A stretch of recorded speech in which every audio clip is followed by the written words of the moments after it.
Hi, this video is going to show you how to install the International Keyboard on your laptop. To be able to type using accent marks and upside down question marks and upside down exclamation marks, something that is very common and important in Spanish, you have to be able to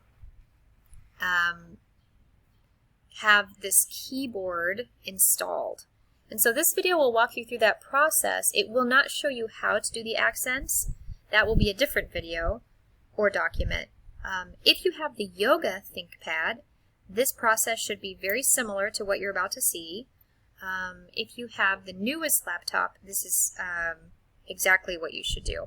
So hopefully either way this will help you. So the first thing you want to do, and there's probably a shorter version, but we'll just go through it easy here, is click Settings in your search area. Click on Settings. Then we're going to go over to Time and Language.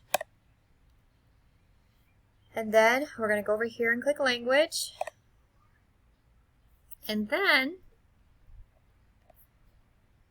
you can see down here that you have preferred languages. Now I have English and I actually have Spanish on here, but that's something different. So a lot of students and even teachers think that you have to have the, quote, Spanish keyboard. That's not actually the way that we've been doing it at Viz. You actually need something called the International Keyboard. So what you're going to do next is click on English, which you will have as a default on your computer. You're going to click on Options. And then right down here, I'll scroll down a little bit, you will see that it says Add a Keyboard under Keyboards. So add your keyboard. And then I want you to scroll down until you see United States International, and there it is. Click on that. And that's it. It's that simple. You don't even have to click Save. There's nothing there to click.